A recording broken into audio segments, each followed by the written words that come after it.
military on an operation the likes of which the world has not seen in many decades. ইরানে যেই আক্রমণ করুক তা সহ্য করবে না বলে হুঁশিয়ারি দিয়েছেন তুরস্কের প্রেসিডেন্ট রিসেপ তাইপ এরদোয়ান। তিনি বলেছেন, আনকারা কখনোই ইরানের সার্বভৌমত্ব ও আঞ্চলিক নিরাপত্তার বিরুদ্ধে কোনো হামলাকে সমর্থন করে না। হামলা যে পক্ষ থেকে আসুক, তুরস্ক তার কঠোর প্রতিক্রিয়া জানাবে। সোমবার আনাদোলু এজেন্সির এক প্রতিবেদনে বলা হয়েছে, ইসরায়েল ও তার মিত্রদের পক্ষ থেকে ইরানে যে হামলা চালানো হয়েছে সেটি থেকে বড় ধরনের বিপর্যয় ঠেকাতে জোরালো চেষ্টা চালিয়ে যাচ্ছে তুরস্ক। চলমান সংঘাত শুরুর পর এই প্রথম এরদোয়ান এমন কড়া বার্তা দিলেন। এর আগে ইরানের পক্ষে অবস্থান স্পষ্ট করেন রুশ প্রেসিডেন্ট ভ্লাদিমির পুতিন। রুশ রাষ্ট্রীয় টেলিভিশনে সম্প্রচারিত এক ভাষণে তিনি বলেন, ইরানের ওপর ইসরায়েল ও যুক্তরাষ্ট্রের হামলা একেবারে বিনা উস্কানিতে চালানো আগ্রাসন। এর কোনো যৌক্তিকতা বা আইনি ভিত্তি নেই। পুতিন আরও বলেন, রাশিয়া ইরানি জনগণের পাশে আছে এবং তাদের সহযোগিতা দিতে প্রস্তুত। রুশ প্রেসিডেন্টের সঙ্গে আলোচনা করে এমনটাই জানান ইরানের পররাষ্ট্রমন্ত্রী আব্বাস আরাকচি। তিনি জানান, বৈঠকে পুতিন আরাকচিকে বলেন, আপনার উপস্থিতি আমাদের জন্য গুরুত্বপূর্ণ। এই সংকটময় সময়ে আমাদের একসঙ্গে বসে চিন্তা করতে হবে কিভাবে উত্তরণের পথ খুঁজে পাওয়া যায়। পুতিনের উত্তরে ইরানের পররাষ্ট্রমন্ত্রী বলেন, ইরান ও রাশিয়ার মধ্যে দীর্ঘদিনের ঘনিষ্ঠ ও আস্থাপূর্ণ সম্পর্ক রয়েছে। ইরানে ইসরায়েল ও যুক্তরাষ্ট্রের হামলা আন্তর্জাতিক আইন ও রীতিনীতির স্পষ্ট লঙ্ঘন উল্লেখ করে আরাকচি বলেন, রাশিয়া আজ ইতিহাসের সঠিক পক্ষে রয়েছে। তিনি আরও জানান, ইরানের সর্বোচ্চ নেতা আয়াতুল্লাহ আলী খামেনি এবং প্রেসিডেন্ট মাসুদ পেজেশকিয়ান রুশ প্রেসিডেন্টকে ধন্যবাদ ও শুভেচ্ছা জানিয়েছেন।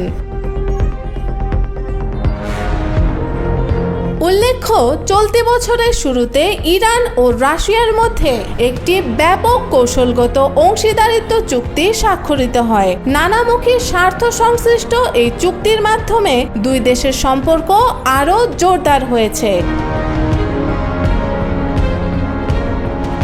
এদিকে ইরান ইসরায়েলের এক সপ্তাহ ধরে চলমান হামলা পাল্টা হামলায় উত্তাল হয়ে উঠেছে মধ্যপ্রাচ্য। ইসরায়েলের সঙ্গে সমন্বয় করে যুক্তরাষ্ট্র সরাসরি সংঘাতে জড়িয়ে পড়ায় পরিস্থিতি আরও ঘোলাটে হয়ে উঠেছে। এই প্রেক্ষাপটে কাতারে অবস্থানরত মার্কিন নাগরিকদের লুকিয়ে থাকার পরামর্শ দিয়েছেন দোহায় অবস্থিত মার্কিন দূতাবাস।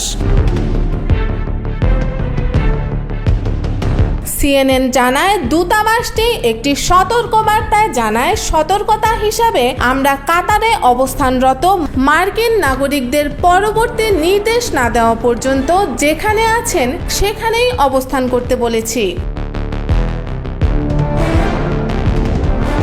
উল্লেখ্য, ওই বার্তায় এই নির্দেশনার পেছনে কোনো নির্দিষ্ট কারণ কিংবা হুমকির বিবরণ দেওয়া হয়নি। দূতাবাসের ওয়েবসাইটে প্রকাশিত সংক্ষিপ্ত বিবৃতিতে বলা হয়, অতিরিক্ত সতর্কতার অংশ হিসেবে এই নির্দেশনা দেওয়া হয়েছে। এদিকে এই সতর্কতা এসেছে এমন এক সময় যখন ইরান ও ইসরায়েলের মধ্যে চলমান সংঘাত গোটা অঞ্চল জুড়ে ছড়িয়ে পড়ার শঙ্কা তৈরি করেছে। বিশেষ করে যুক্তরাষ্ট্র শনিবার মধ্যরাতে ইরানের 3টি পারমাণবিক স্থাপনায় হামলা চালানোর পর পরিস্থিতি আরও উত্তপ্ত হয়ে ওঠে। এর জেরে ইরান মধ্যপ্রাচ্যের মার্কিন ঘাঁটিতে পাল্টা হামলা শুরু করেছে। এমন আশঙ্কা থেকেই কাতারে এই সতর্কতা জারি করা হয়েছে বলে ধারণা করা হচ্ছে। এর আগেও গত সপ্তাহে কাতারে অবস্থিত মার্কিন দূতাবাস তাদের কূটনীতিক ও নাগরিকদের বাড়তি সতর্কতা অবলম্বনের পরামর্শ দিয়েছিল। কাতার দীর্ঘদিন ধরে যুক্তরাষ্ট্রের অন্যতম ঘনিষ্ঠ নিরাপত্তা মিত্র। দেশটিতে অবস্থিত আল উদেইদ এয়ারবেস হল যুক্তরাষ্ট্রের মধ্যপ্রাচ্য অঞ্চলে সর্ববৃহৎ সামরিক ঘাঁটি। এই ঘাঁটি থেকে যুক্তরাষ্ট্র তাদের আঞ্চলিক বিমান অভিযান এবং নিরাপত্তা তৎপরতার বড় একটি অংশ পরিচালনা করে থাকে।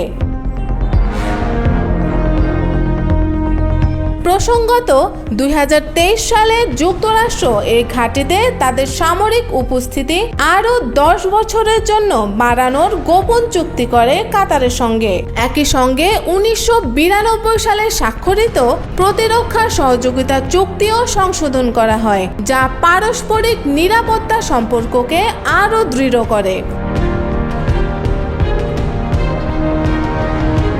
বিশ্লেষকরা মনে করছেন এই সতর্কতা কেবল একটি প্রোটোকলগত সিদ্ধান্ত নয়, বরং এটি মধ্যপ্রাচ্যে চলমান ভূরাজনৈতিক অস্থিরতার একটি সরাসরি প্রতিফলন। যদিও কাতারে এখনও কোনো সরাসরি হামলার শঙ্কা দেখা দেয়নি, তবে সেখানে অবস্থানরত মার্কিন সামরিক ও কূটনৈতিক স্থাপনাগুলো একটি উচ্চপূর্ণ লক্ষ্যবস্তুতে পরিণত হতে পারে বলেই এই ব্যবস্থা নেওয়া হয়েছে। যুক্তরাষ্ট্রের এই সতর্কবার্তা কেবল কাতারে অবস্থানরত মার্কিন নাগরিকদের জন্য নয়, বরং তা পুরো মধ্যপ্রাচ্যের সম্ভাব্য যুদ্ধের বিস্তারের পূর্বাভাস হিসাবেও বিবেচিত হচ্ছে।